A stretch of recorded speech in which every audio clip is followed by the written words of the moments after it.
Well, welcome everyone. My name is Dr. David Wicks, and I'm with the Ohio River Basin Alliance. I serve on their steering committee, their board.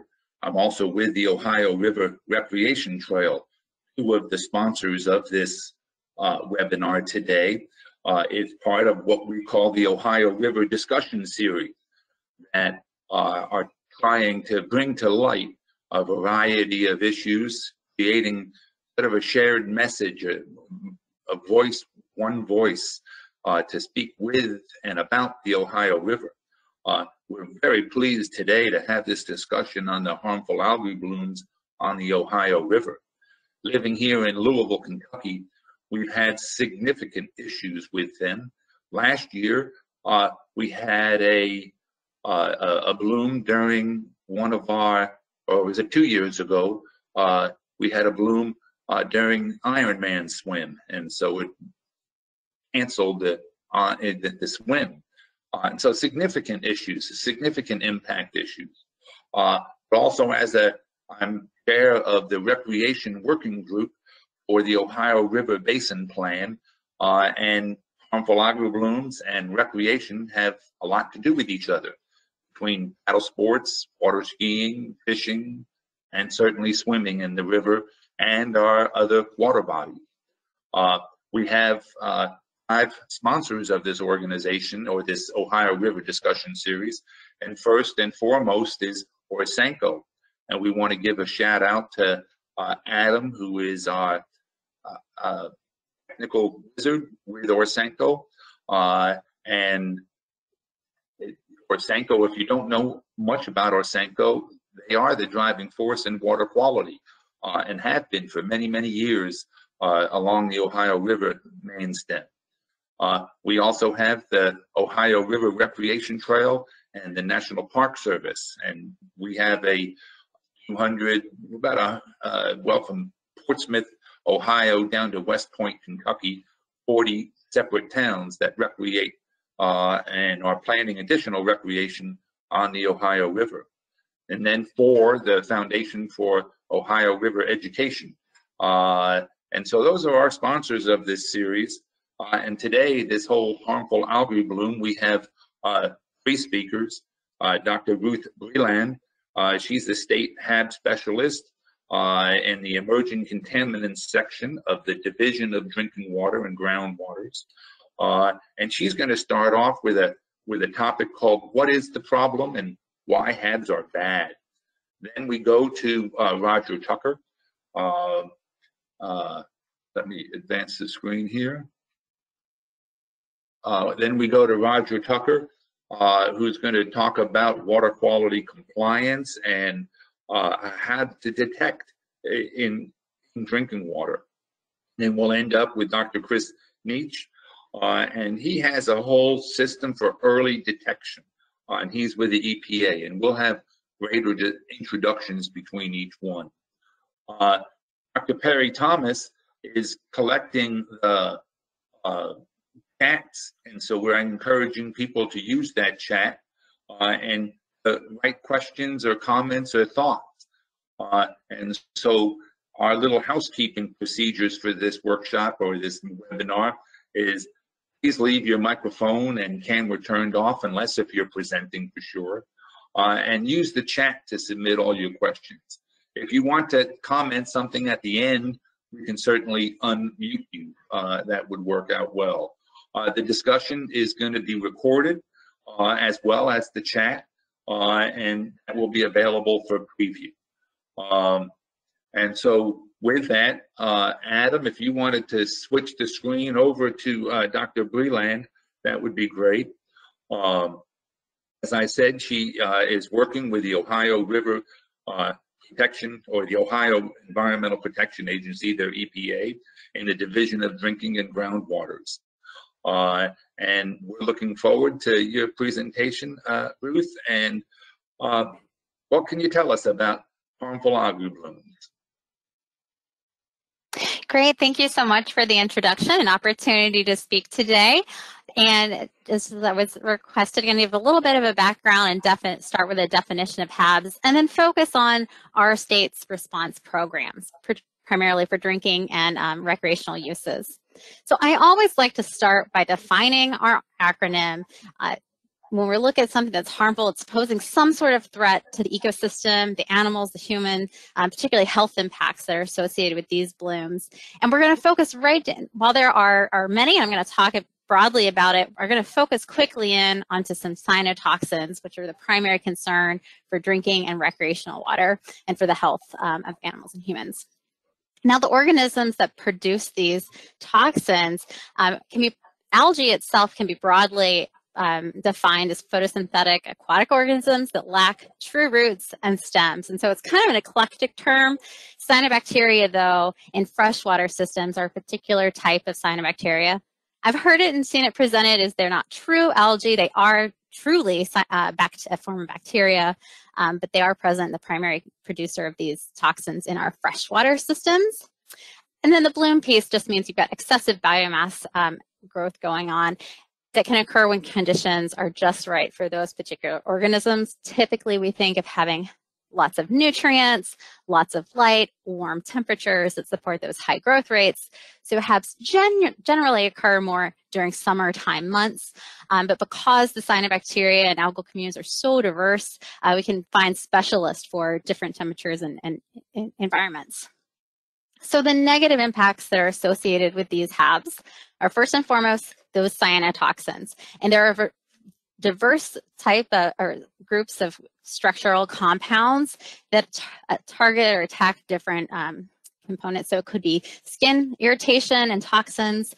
Some focus on the nervous system, and others focus on specific organs like the liver, some liver and kidney. And so your symptoms associated with that exposure can be pretty varied and confused with many other things as well. So general symptoms of exposure include nausea, the skin rashes, if it's a dermal irritant or toxin, having gastrointestinal distress and problems. But if it's a nervous system, you can toxin, you can have more of that disorientation, numbness, maybe tingling around the mouth or fingers, and general fatigue since it's attacking systemically.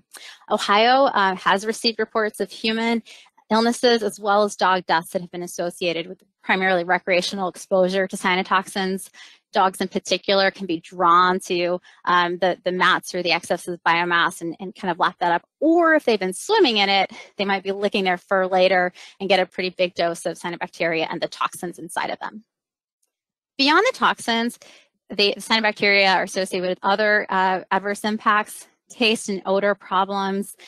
This MIB and geosmin, we might hear a little bit more about later from the utility, but humans are, even though they're not toxic, humans can be very sensitive, so it smells bad or the water can have a poor taste.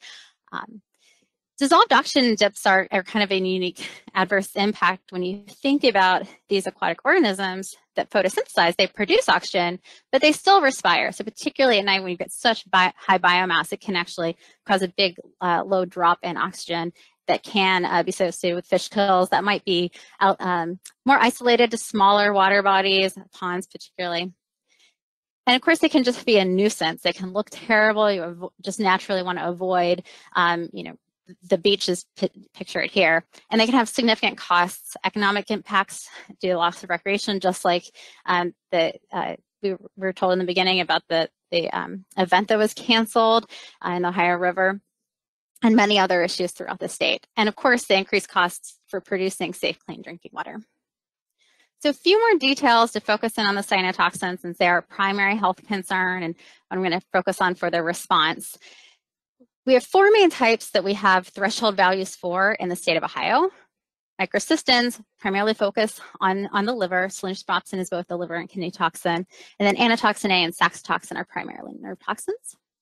Your route of exposure is primarily by ingesting some type of contaminated water, maybe untreated drinking water, or incidental ingestion while you're swimming. And then that primary contact, of course, if there are dermal irritants or toxins, and you've got the cells all over you. But since these compounds are water soluble, they can be aerosolized, particularly in boat sprays. And we've got more recent data and research showing that, especially during high wind events, they have detected some of the microcystins in air samplers. And actually, there have been reports in dietary supplements having above threshold level concerns for cyanotoxins, where they will actually market algae supplements. And then the cyanotoxins themselves, I just want to note, those are colorless, odorless, and water-soluble compounds. So it's hard to know when you would be exposed to the toxin. However, the cyanobacteria that produces them, it's common for many of these, the toxin is held within the cell until a lysis event occurs. The cell breaks open, and that cell is released. So throughout the state of Ohio, microcystins are the most common, not only worldwide, but throughout in our state. And we found in a range of source waters, again, from those ponds. It's the primary toxin in the Lake Erie harmful algal blooms in the West Basin. That's kind of, we've got a satellite imagery up in that upper right-hand corner. So those bright red areas are showing where we have high bloom or concentrations. And elevated concentrations are typically during that late summer, early fall. But we do have examples of water bodies in Ohio that have had persistent blooms and persistent microcystin concentrations throughout the year. We have a very robust compliance data set, thousands of raw and finished water samples from our water systems to demonstrate that even if it's present, your finished drinking water is safe to drink here in Ohio. And about 11% of those compliance data have had detections. When do they occur? Like they said in the intro, it's generally during the summertime months, and that's what we see here. But this plot that's showing the count of water system facilities in Ohio where microcystins were detected in the raw, broken down by months and across all of our years. It's primarily that July through October through November period. But again, we've had some systems with wintertime detections and some that persist throughout the year. The second, I would say, most common cyanotoxin within our state is the occurrence of saxitoxins.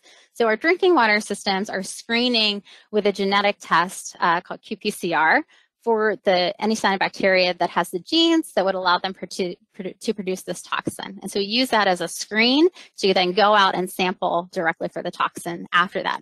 So this plot of a lot of data points, and I've got the web link there for you where you can see all of our data from our drinking water systems and other source water monitoring. In general, places where we've seen genes, about 2/3 of our water system have had a positive gene detection, but of those, only about half have actually had the saxitoxin detected. And of those, it's been much lower levels, well below our threshold values. Unfortunately, though, it's a very small molecule. It can, in some cases, get through treatment. So we've had some low-level detections in finished drinking water, but unfortunately below our thresholds.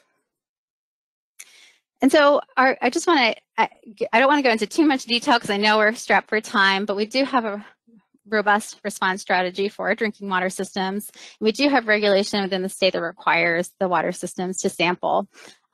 We offer some reductions, and we focus on that genetic screening test. And then we've got in that strategy, we have our established threshold levels for each of the cyanotoxins, exactly how we're going to respond, what language, if there is an advisory that's needed, how that would be communicated. So you can look at the full details here.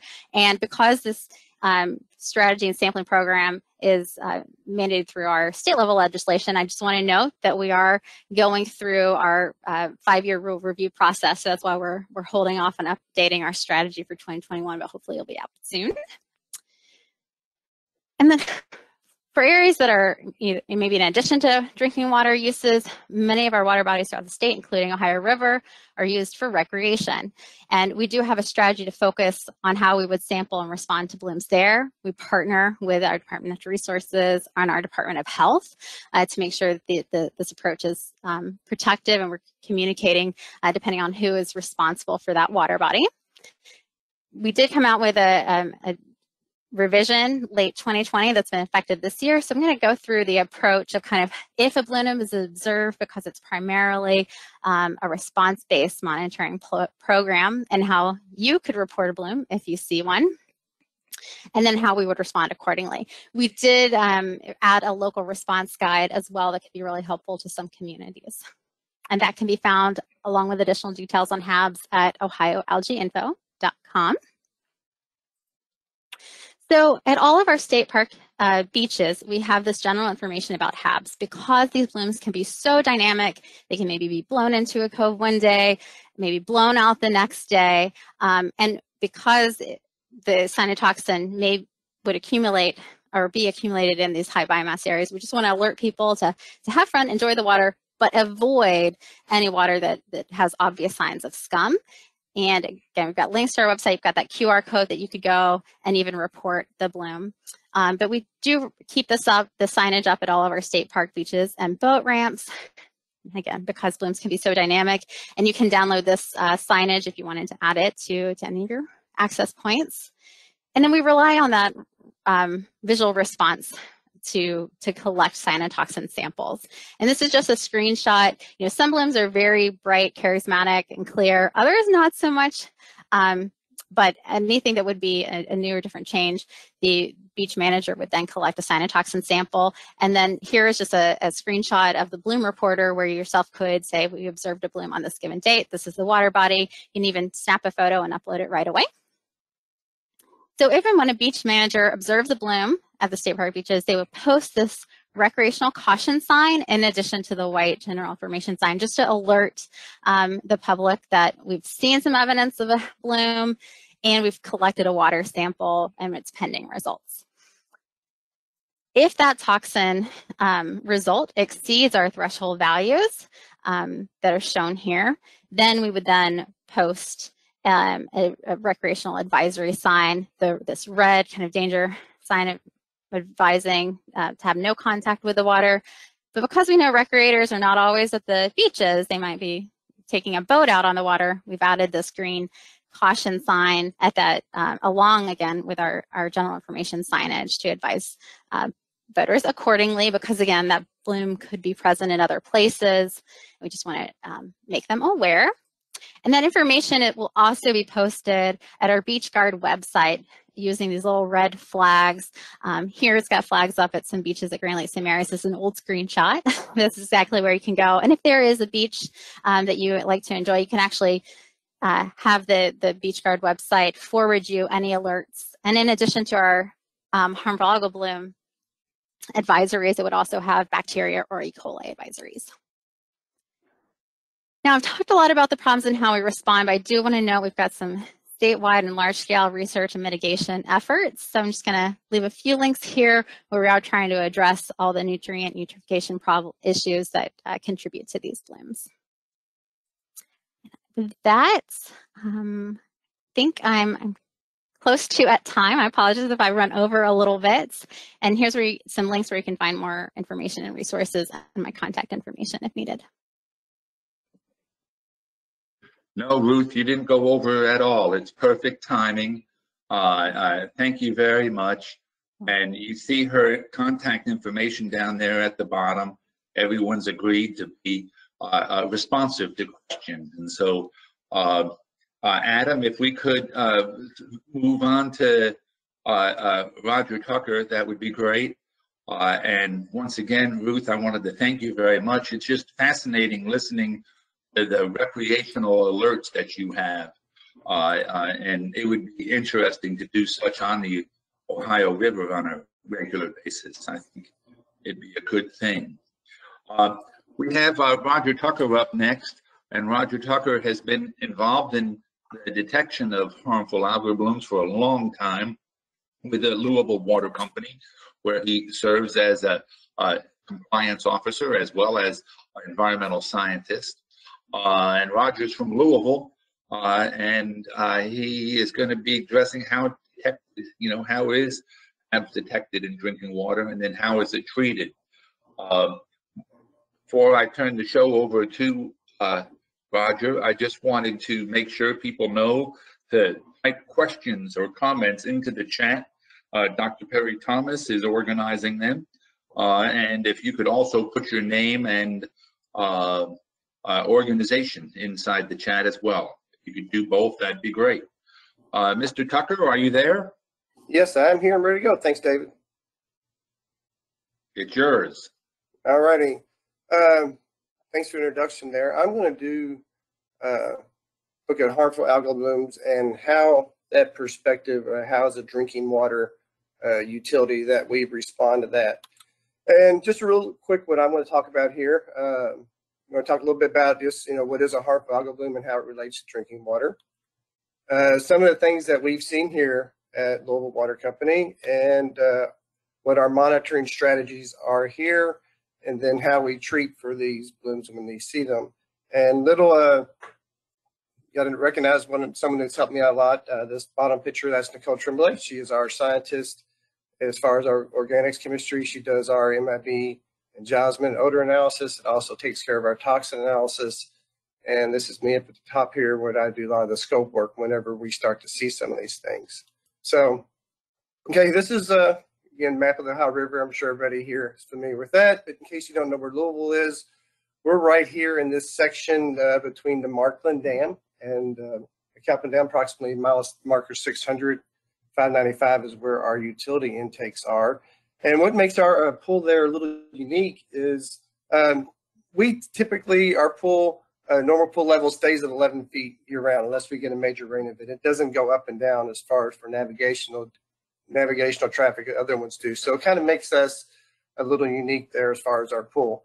And during the summertime, a lot of the conversation comes about that a lot of these pools here turned into a series of lakes. So, but this is where we are, and this is where we do our monitoring. I think, question comes up a lot, what is a harmful algal bloom? But I need real quick to go over what the term bloom is, and I think this was mentioned in the previous talk, because we see, I wouldn't say all the time, but we routinely see algal blooms in our pool here. Not all of them are bad. Sometimes people have asked me, is algae all bad? No, some of it's good. Sometimes we see a bloom, that's an indication of a good and healthy aquatic system. There are species that are really needed for other species and ecosystems to survive on. And I'd be more concerned if I was on a water system that never saw any algae, okay? Because algae aren't always bad. Sometimes the bloom might be, thousands of cells per mil. Other times for some species that we see, a bloom could be 200 to 300 cells per mil. So it all really depends on what that species is. But again, what this talk is talking about is, what exactly a harmful algal bloom, and that's when it gets to be where there's some side impact from these algae that can be harmful to people, animals, or to the local ecology there. So that's kind of where this is focusing on. Again, we see blooms a lot. I do a lot of the scope work here, and I'm able to take some pictures of the things. Probably some of the more common ones we see almost every year. Up here in top left, skeletonema, little diatom species that can grow very rapidly. I've seen that blooms of thousands of cells per mil where that can actually cause filter issues. That's one reason we look at it. Another cyanobacteria we see pretty commonly in our pool here, Cyanobina, which can cause odor problems. So we watch for that one. Occasionally very low levels of Amphanzomenon, octocyrus here is really common, and Astenera, which is again another diatom species. So we're always looking at algal blooms here. We're always constantly watching those things to see what our river is doing. Algae in its way follows typical successional patterns where every year with similar water conditions, we typically see similar species come in. But these all wouldn't be considered harmful. They may elevate the pH. They may do other things, but as far as being harmful, not always to that point. But again, this is a kind of slide of what our monitoring does. Probably one of the largest blooms that we saw, other than the microcystis, 2007, almost 10,000 cells per mil with the Loxire, Skeletonema. And one thing that bloom did, again, elevated our pH to 8.8, 8.9, which is could kind of influence water treatment a little bit there. But of course, everybody's focusing on the harmful algal blooms, the toxins. And these are a couple images that I took. This is from our intake, 2015 and 2019. And you can see the difference of the bloom. This was the microcystis bloom. Again, it looks like someone has went out there and actually poured paint on the river. Both of these blooms, most of those microcystis, predominantly, kind of manifested or presented themselves in a different way. The 2015 bloom almost worked its way down the river like a spill. I remember seeing the initial reports at Pike Island of this bloom of microcystis coming down, and it seemed like every time it got to another navigational dam, it would get there, grow, and then it would, as barge traffic would come through, that next pool would down would get seeded. And it gradually made its way down here. I remember I was working Labor Day weekend in 2015 when we got notice from the dam operator up at Markland that it was there, because I went up to respond to that. 2019, again, presented itself a little different. One thing that I'm thankful of is when I'm doing this algae monitoring is there are other utilities, other personnel on the river that we communicate pretty well together. And about the same time, we all started knowing very small colonies of microcystis in the river, and they seem to grow within the pool itself rather than washing down, coming down as a spill. So kind of interesting how the two different blooms presented themselves on that. From a microscopic perspective, there's three different species of microcystis, and we did see all three of these in both blooms. Weisenbergii is up here in the top left. You kind of have a mucilage around the colonies. Flossaqua, again, not kind of dense. Colonies not really compact together. And then Aeruginosa, if you really expand out on the colonies and look at those really highly dense colonies looking together there on that. So that's kind of from a scope thing is what we look for. And part of our initial monitoring plan is when we're doing our routinely algae monitoring, is when I see these through the microscope, that we will communicate this on to our other personnel, and then we can up our monitoring a little bit. So a little bit about our program, what we do here. Again, it starts with our source water. There are certain daily parameters that we monitor daily in our river: turbidity, flow, temperature, all these different things. pH can give us indications if we're starting to see something from a biological perspective take off. When we get the river conditions get really low, our turbidity get less than 10 NTU, our flows get less than 0.4, that's when we start an enhanced monitoring program here, where we not only look at our intake, but we're going upstream to Westport, Kentucky and Goshen, Kentucky, even as far up as the Kentucky River if we have to, so we can see what's coming down our way. And a lot of these responses that we have is all based on historical events than what we have seen here. Again, this is a little model that we use here every day. This is from 2015, I think it was. Our dotted line here is what our average temperature is. Our dotted blue line is what our average flow is. Our dotted purple line is what our average turbidity is for this pool. And once we get out of these normal parameters, once we see things that are either, our turbidity gets less than average or our flow gets less than average, that's really keys us on to know that, hey, we may have something going on here. But flow, turbidity, temperature, pH, algae counts, all these are involved with our program. And then finally, it's, again, residence time. How long does this water sit in the pool? Because the longer water sits in the pool, the longer the time it has for these blooms to manifest itself to go down there. Thankfully, in the river, you do have current.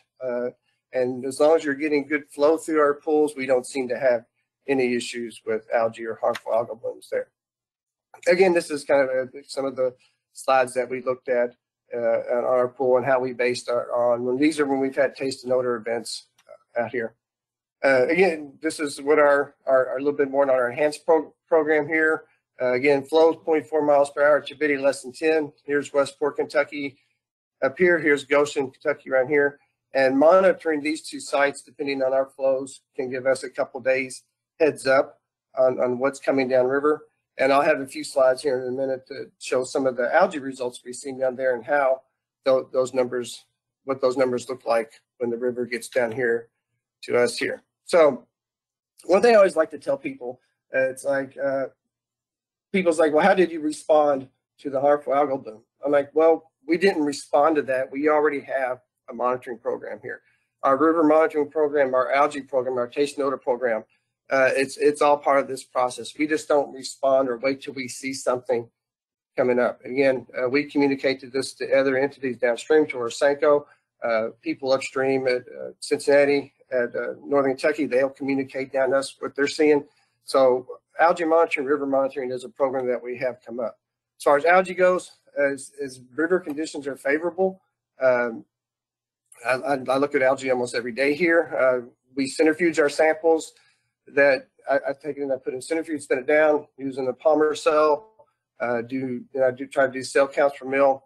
Microcystis can be a little bit stubborn when it comes to monitoring for.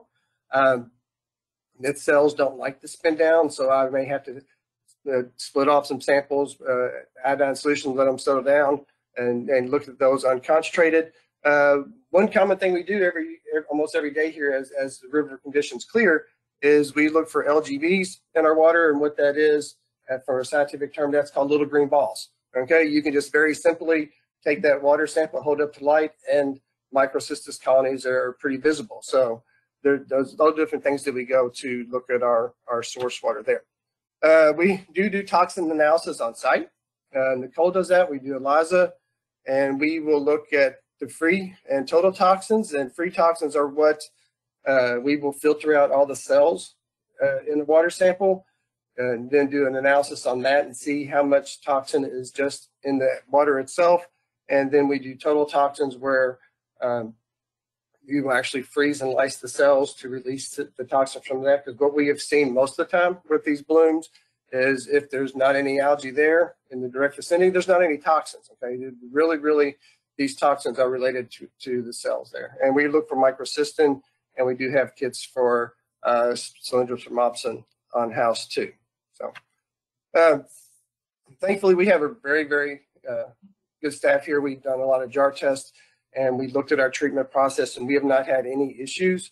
When it comes to treating for the toxins, we actually have a 3-tier treatment process that we do to remove these, make sure no toxins get through.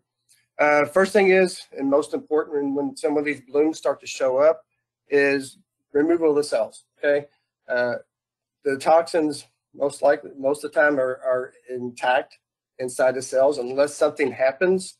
Then those cells rupture, the toxin doesn't get released. And one thing that helps us out in this point is our intake depth. Our intake depth is about 20 feet deep, and we see a big difference between the concentrations of the cells at the surface versus what's at our intake. So that helps us get rid of some of those cells. We have a coagulant that we add to our treatment process and to help remove cells. And when we start to see microcystis cells specifically, we can up our polymer a little bit, and that even helps us more efficiently remove the cells. Should any toxin be released in the water to come out, we have the capability to add powder activated carbon. We can actually add that at our pump stations throughout our reservoir. We can actually add powder activated carbon through our settling basins to where we add our coagulant to allow for more contact time. And all that does, the carbon does, is allows for removal of toxin that. And then free chlorine is an excellent oxidant for toxins. And this is all at our Crescent Hill treatment plant, and we haven't had any issues with any toxins getting through. We do have another treatment plant upriver, the Pang plant. That plant uses riverbank filtration for its water, and we haven't had any issues with toxins at that plant also on there. Again, this is a chart of the microcystis bloom in 2015, and it's interesting. It shows how our blue line here is our Westport, which is upstream where we typically see higher algal densities, Goshen a little bit down, and then at our Zorn intake plant. And by looking at the data, we almost get 50 to 75% removal of cells just due to our intake depth being down there. And this is what the EPA guidance gives us as far as drinking water advisories for microcystins. I know the previous presenter talked about what recreational waters for drinking water, 0.7 cylindrothermopsin, and then 0.3 for bottle-fed infants, school age children, adults 3, and 1.6. Again, our goal is definitely below the 0.3, and we haven't had any issues with that at all. So far this year, been pretty boring as far as algae goes. We've had a lot of turbidity. From a drinking water perspective, it's been a good year. We've had a lot of turbidity, a lot of rain events. This is our turbidity. We had a couple low spikes early in the year where the turbidity dropped out and started to give us a little bit of concern. But we've had a lot of rain come in, and it seems like every time you get a rain event, it goes away. Today was one of the first days this week in about 2 or 3 weeks, but I've actually started to look at algae again due to river conditions being favorable, and we're being right about an average. A couple of blooms early in the year, tabulaire nastanoi, really beautiful blooms to look at, but as far as water treatment, come back, and haven't really seen any signs of cyanobacteria this year, which is a good thing. So a couple of take-home points as you know, you think about algae and what's going on there. This was brought up earlier. I see different species of algae come down in the river a lot, and is it allochthonous or auto? That's meaning where is it produced? Where is it coming from? I've seen a filament or two of Delictosporium or Anabina. I've seen one or two filaments of Splendrospropsin, which is another toxin-producing algae. But are they blooming in the river or are they washing in? Whenever there's a rain event or something comes in, we see drastic changes in the river as it goes through. So we want to know, is this in stream production or is it washing in from something else? Roger, you have about 30 seconds left. Got you. I'm almost done here. 2 more slides. And one thing, algae does not always mean toxins. Okay. I'll send out an email about algae bloom. Again, algae not always bad, doesn't always mean toxins. Again, we monitor, do a lot of monitoring for taste odors. One of the main reasons to do it. And expect and always have a plan, because even though something doesn't look like it happened, it might. And no algae. Got to keep monitoring anyway. That gives us a good baseline to look at. So there you go. I'm done now. Thanks, David. Well, what an amazing amount of information, Roger, and why thank you very much. And it's a good feeling that we have folks like you who monitor and keep track of it, and I'm just fascinated the flow modeling that you've done from Westport down to Goshen down to Louisville. It places that regional concept in there very importantly. Adam, if we could switch over, that'd be great. Once again, if you could put any questions in the chat. We have our third and final speaker, and the interesting part for me is that we have local, state, and federal. And this is from the federal US EPA and the Office of Research and Development, the Center for Environmental Measurement and Modeling, the Watershed and Ecosystem Characterization Division, and the Watershed Management Branch, and I guess is at the Experimental Stream Facility, or maybe he manages that as well, I'm not sure. Looking forward to your comments, Dr. Nitsch, and you can take it away. Your 15 minutes. I think you're on mute. Okay, can you guys hear me? We got it. Can you see my screen okay? Good? We can see your screen. We can see you. The view.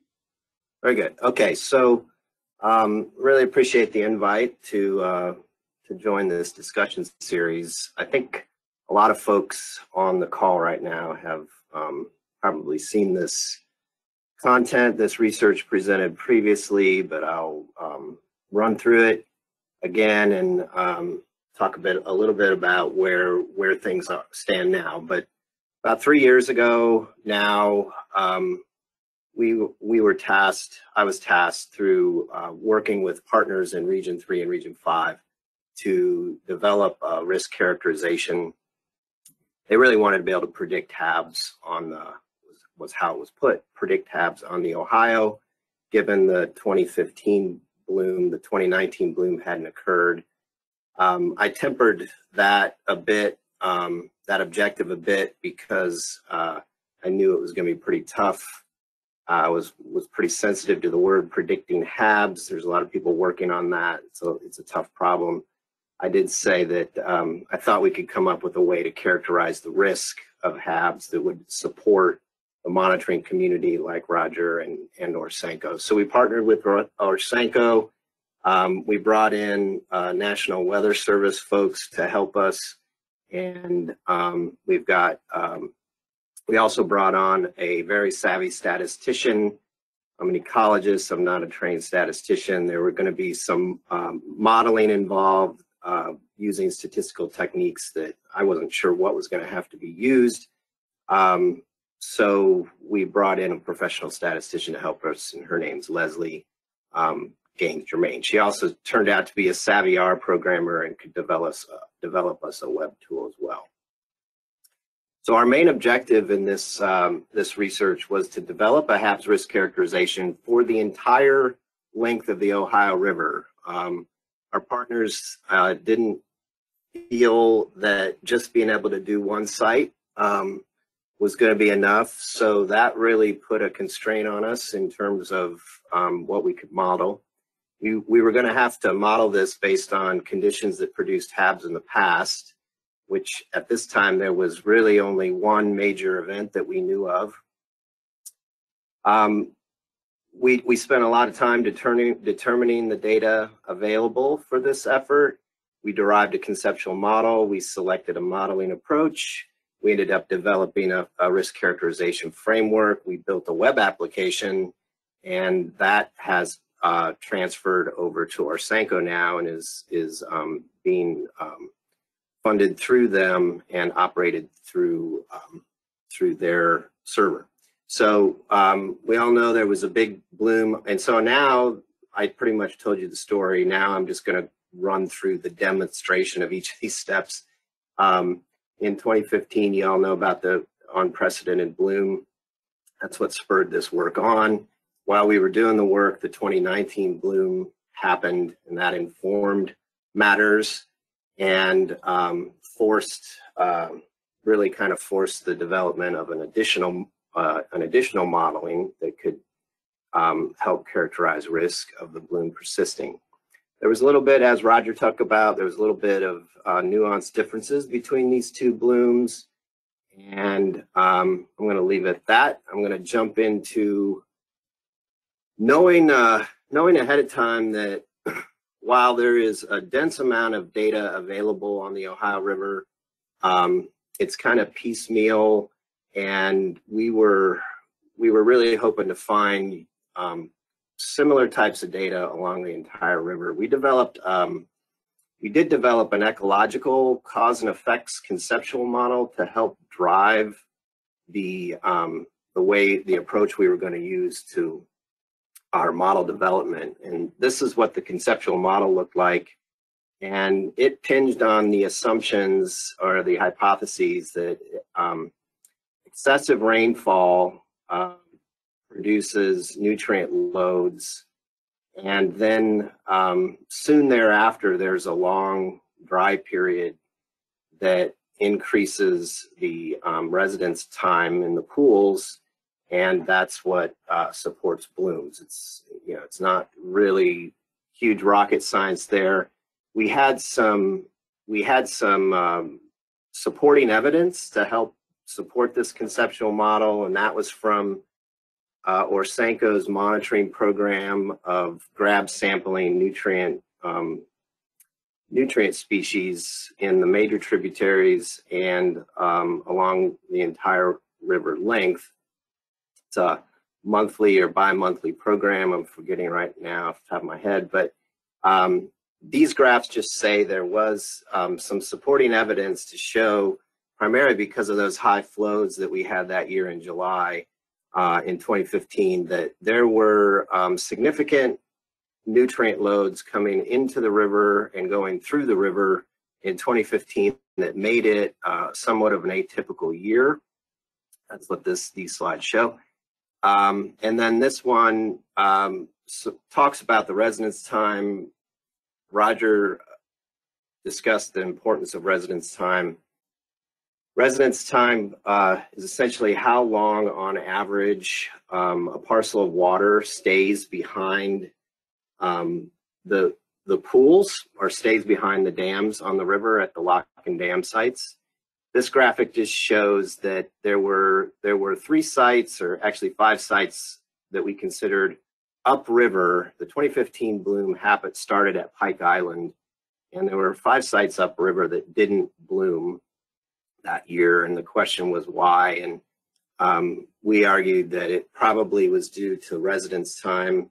And this graph just shows that indeed, as soon as you go from New Cumberland down into Pike Island, residence time increases quite dramatically and probably supports bloom development. So we took that conceptual model and we started trying to figure out our data available, what data was going to be available, and how we were going to try to pull off this risk characterization for the entire river. We needed multiple years, we needed multiple sites, and we needed a high tempo resolution because we wanted to be able to do a real-time risk characterization.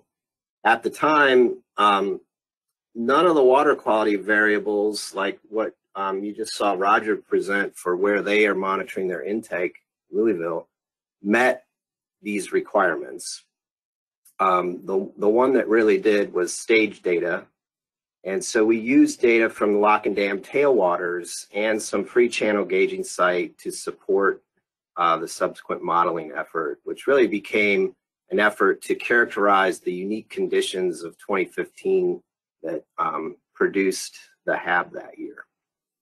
The graphics on this slide just show that we actually started with 55 sites along the river that had stage data that could go back in time, all the way back to 1995. But not all those sites are able to characterize the hydrologic conditions along the river over the entire range of flows. And we knew that both high flows and low flows were potentially important here because of our conceptual model.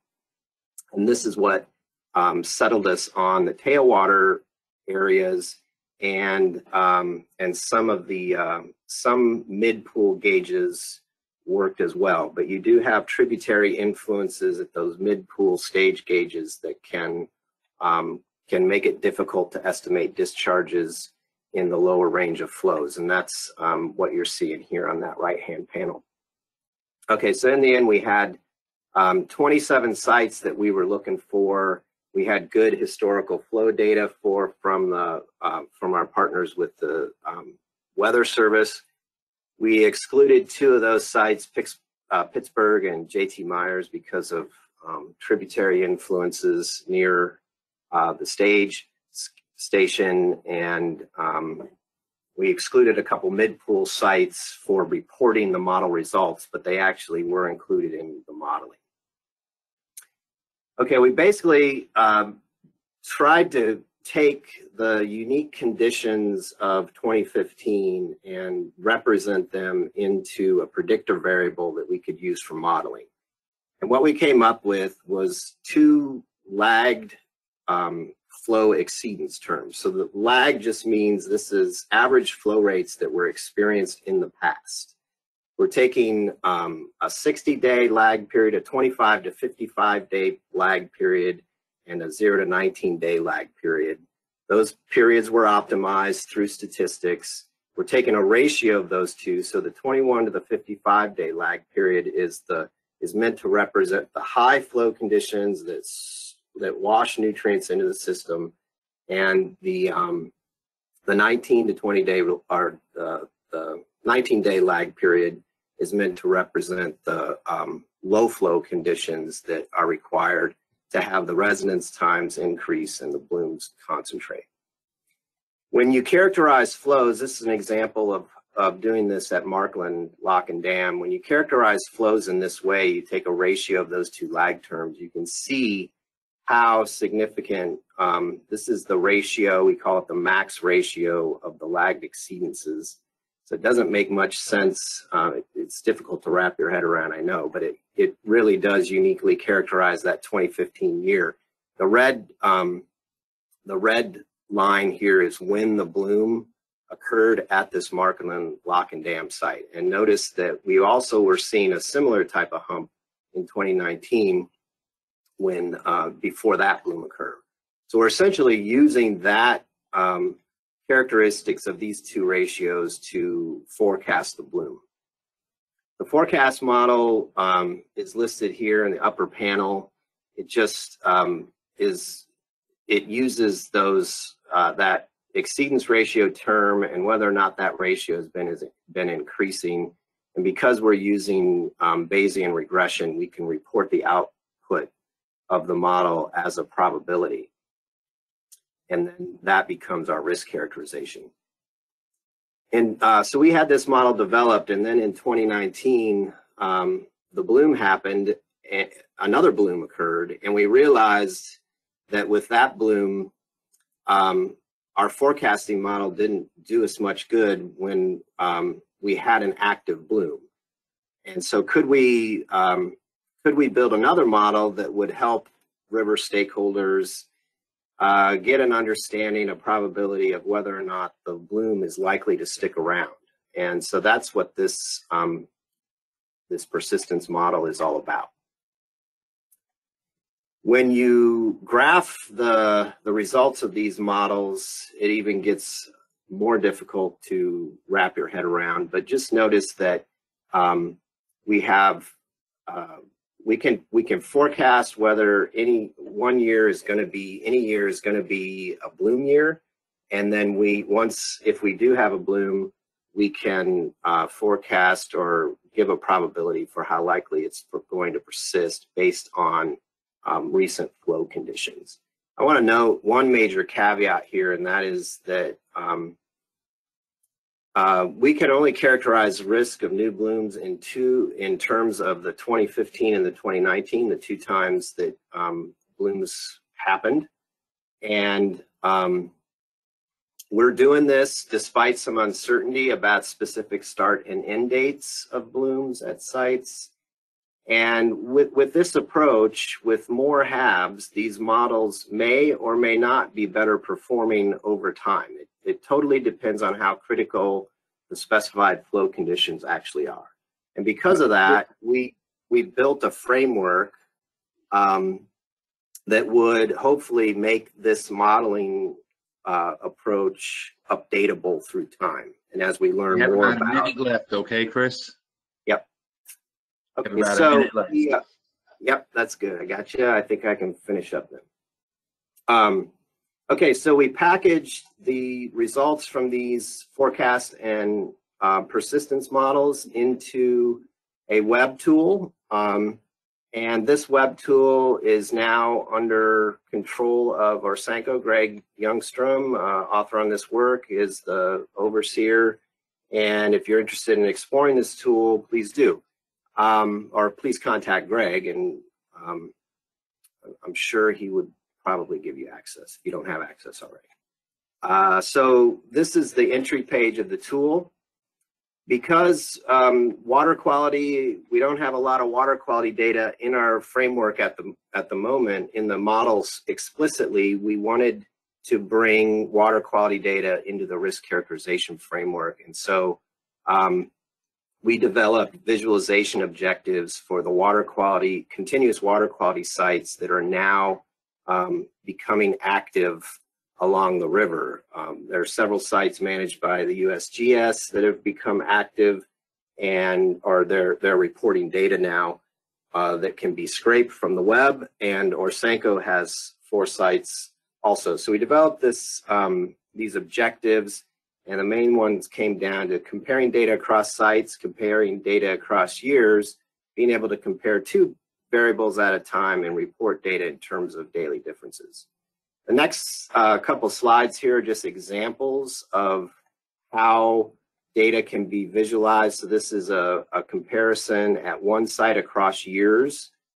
So when you've got an active bloom, perhaps, or you're wondering what the river is doing in terms of whether a bloom is coming, you could look at this, compare it to other years that either bloomed or didn't bloom to look at current conditions. This is for dissolved oxygen.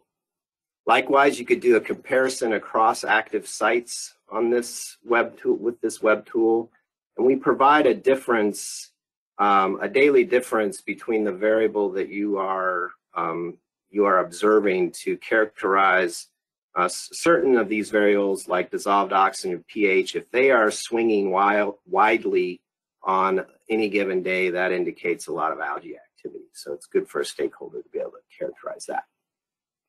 So in conclusion, we use these historical flow data to characterize risk. We developed 2 models. The models predict the likelihood of a HAB occurring and persisting in the current year, and they're presenting results in terms of a probability with uncertainty. We developed this web application. Orsenko is now using that web application and has identified funding for it. Hopefully it'll continue to evolve. and the framework is meant to be adaptable. And with that, I'll just put my acknowledgement slides up here and end it there. Thank you.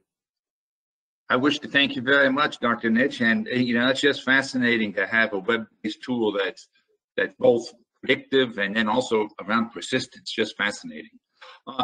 If you could, Adam, de-share the screen, and would like to introduce Dr. Perry Thomas, who might have a few questions for the presenters. Perry, you activate your microphone and ask away. Yes, thank you, David. And before I start asking questions that we've received, I just want to mention that for those who would like to learn more and build on the excellent information we received today, there is a series of webinars this month. I'm putting the link in the chat right now. These are sponsored by the Army Corps, the North American Lake Management Society, the Aquatic Plant Management Society, and the American Water Works Association, focusing on how to manage cyanobacteria in source waters for drinking water. Tomorrow's webinar is on source water protection, and that is directly relevant to a question that Brewster Rhodes posted. Thank you, Brewster. He's wondering what the state of Ohio is doing, and I might just expand that to what are those in the basin already doing to reduce the likelihood that we have dangerous levels of HABs in the Ohio River. Ruth, you touched on that. Do you want to start the answer to that, and then anyone else could chime in?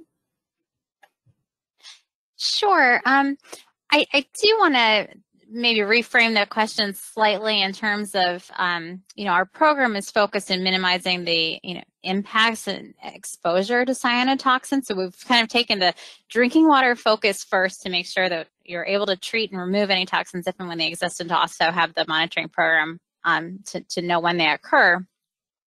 But through our Harmful Algal Bloom Research Initiative, through Ohio Sea Grant, there is a lot of work as well to manage nutrient loading. A lot of it is focused, of course, more in the Lake Erie watershed, but I think there are certainly components and approaches that would be applicable to other areas of the state, and we are seeing some water bodies in the watershed for Ohio River to manage nutrient loading in particular. But I have to say I'm really interested and curious in Chris's perspective in being able to manage flow along the Ohio River. I know we can't do anything about how much rain we get and when, but are there any approaches specifically in the Ohio River to manage flow to avoid this high ratio difference that seems to contribute to the blooms? Yeah, great question for Chris. Take it away.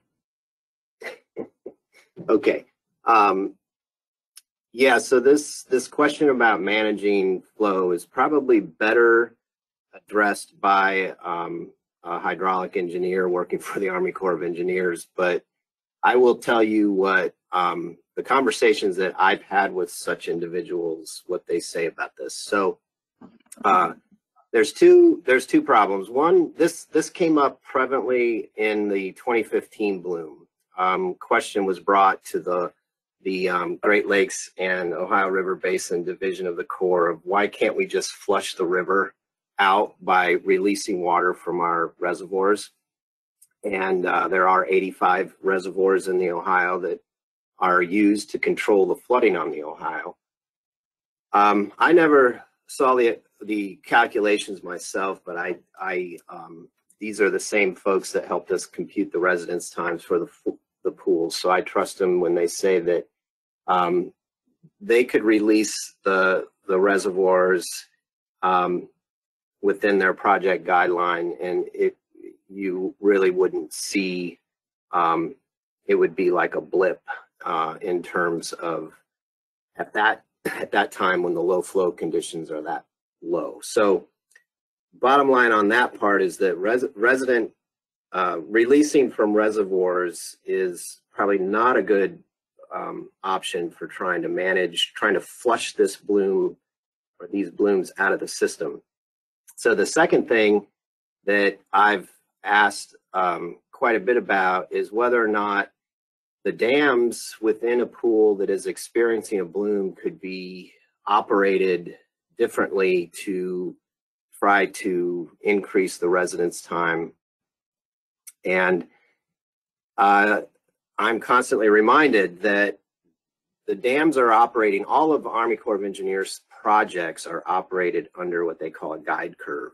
And the guide curve is congressionally mandated, congressionally approved. And to change the guide curve, it takes an act of Congress, literally. And the guide curve for the Ohio on the short end is to maintain, on the small flow side of things, is to maintain navigation.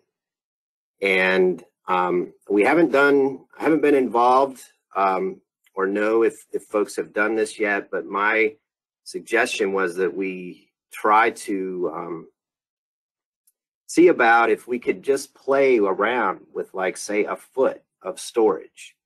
So like Roger noted that the Markland pool, or I guess that'd be the McAlpin pool that his intake is in, they maintain that pool at 11 feet during low flows to maintain navigation. Is there any way within a foot or so we might be able to adjust those, that stage with the dam control to create enough hydraulic flushing? That's a question to bring to the Army Corps of Engineers, and it's going to take probably extensive modeling to figure it out. But that is one idea.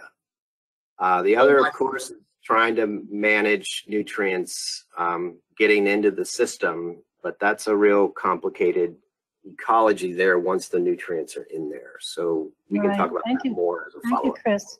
I think David wants to I'm going to jump in right here, and it is 1 o'clock, and I want to respect everyone's time. It's been a very informative webinar, and we just want to thank our 3 speakers, and to thank Orsenko, and to thank Dr. Thomas. But this webinar is officially over, just to let everybody know. Our hour went fast. But people have agreed to stay online for a while longer, and Perry has several more questions. So you're more than welcome to, if you need to go to your next deal. Thank you for attending. Otherwise, stay for a couple more questions. Perry, I'll turn it back to you. Yes, Roger, we wanted to switch to you and ask quickly.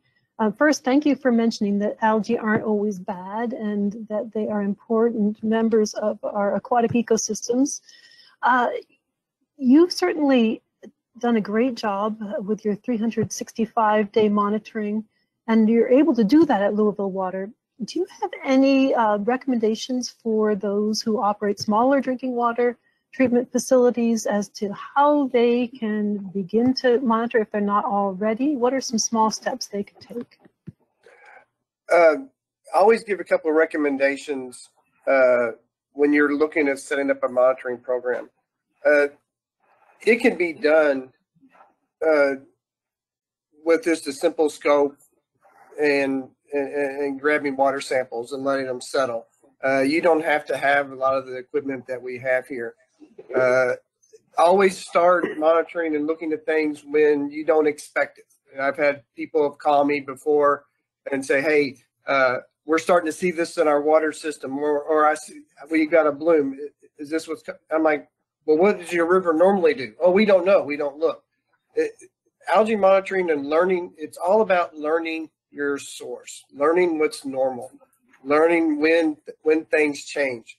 And then I would really encourage anybody that's looking at your source.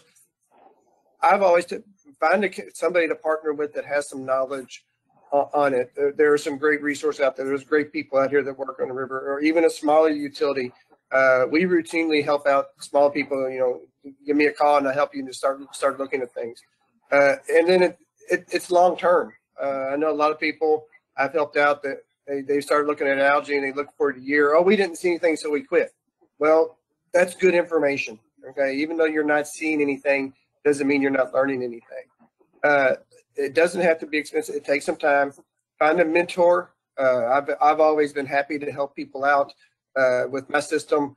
Here I'm set up to where I can take pictures of things and send them out. I've had people send me split samples to help people learn. it's a learning curve to it. I've been doing it for about 24 years now, almost 25 years. And I think the first 2 years was just 2 to 3 years was just learning. But you've got to partner up with people that know things. And there's a lot of resources and people out there that are willing to help. That's a great recommendation. Thank you. And taking it back up to the top, Brewster had wondered, what can ordinary citizens do to support those who are working to mitigate blooms or to monitor them? Any suggestions for citizens? Ruth, do you want to take that one? Yeah, sure. One of the things I can add is to be familiar with, if you're in Ohio, our ohioalgaeinfo.com page, and if you do observe a bloom, how to report it to us. Again, depending on where the location is, we can communicate with our local health districts or the state parks if that's appropriate. Of course, if it's along the Ohio River, we'll communicate that with Orsenco. And if you're in other states, look for any opportunity to, if you see a bloom, that you could alert the appropriate agency for that, because they are constantly aggregating these reports, looking at associations if there are illnesses as well, to do, if needed, to follow up on additional sampling, and just to be aware for, I think, managing your own risk as an individual. And then supporting efforts in the watershed to have healthy lakes to manage nutrients, which is one of the main contributing factors in general. But I would just say, yeah, building awareness and supporting those efforts. Thanks, Jennifer. And a question for Chris from Jennifer Murphy. I'm sorry, that was thanks to Ruth. And this is a question from Jennifer. Are there plans to incorporate water quality data into the models in the future? Sure. So I pretty much get that question every time I present on this, because it throws folks off that there aren't any variables directly indicating algae in the model itself. And we built the tool so that we can learn over time. And yes, we certainly would hope. I personally may not be, I don't have any specific plans on bringing water quality in, but the objective was to, get together after, say, this time of year each year, and think about whether more data has been available to support enhancing the model development with water quality information. The key thing here is that we could probably build a model based on continuous water quality data for one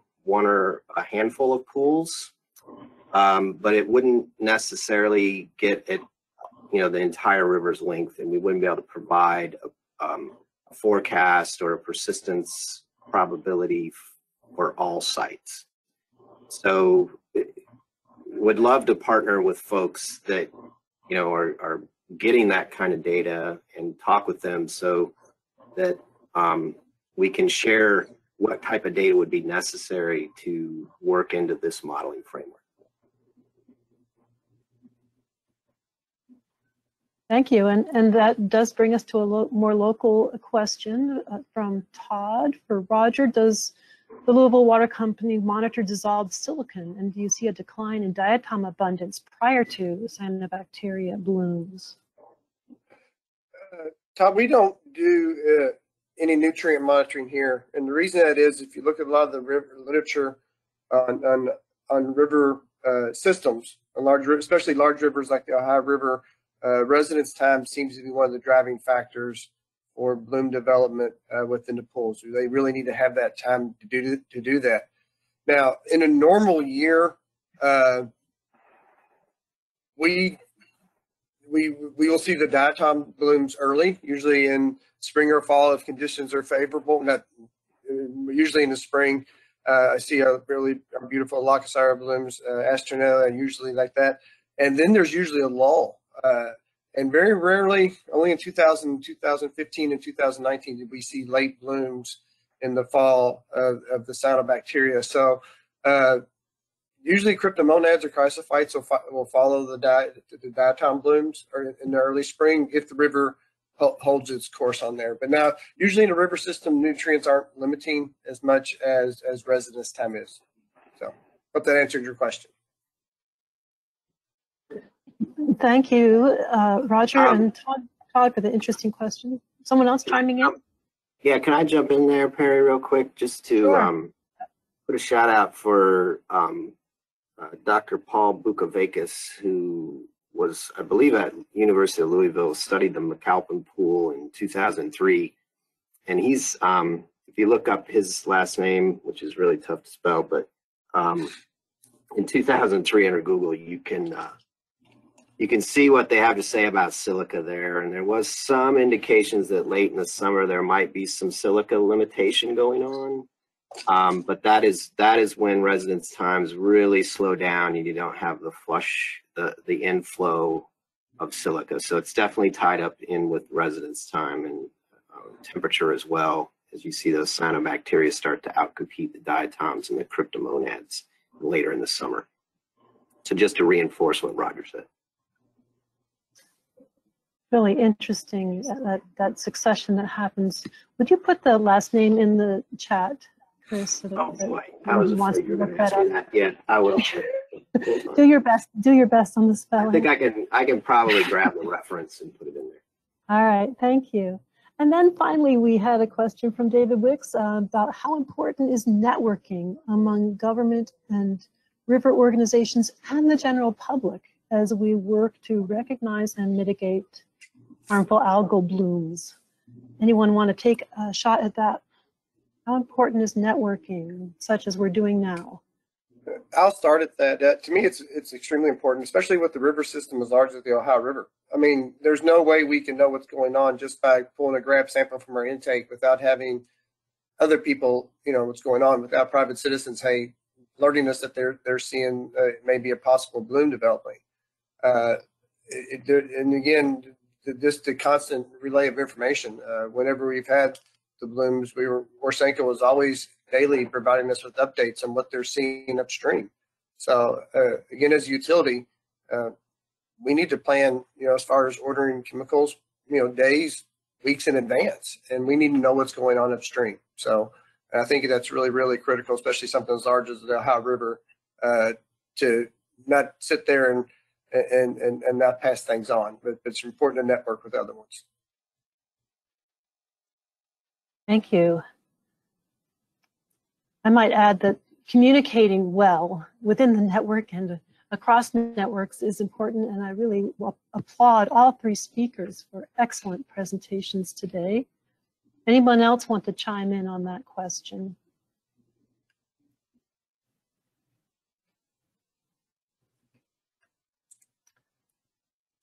All right, I expect that we will have another webinar like this one next year, if not before, with updates. And I wanted to give a special shout out to Heather Mayfield, who had to step off, or maybe she's come back.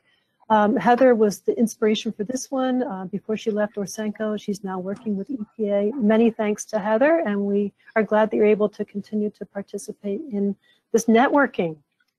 Anything else from David?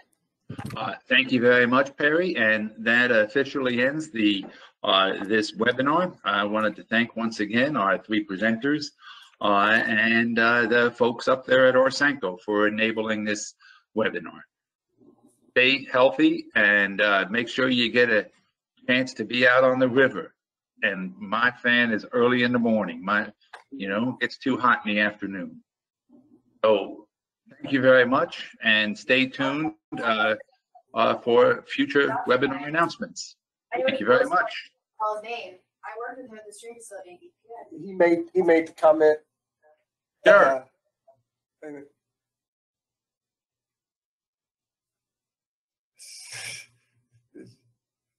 He made a comment about Paul Bukovacis doing it. I'm sorry, what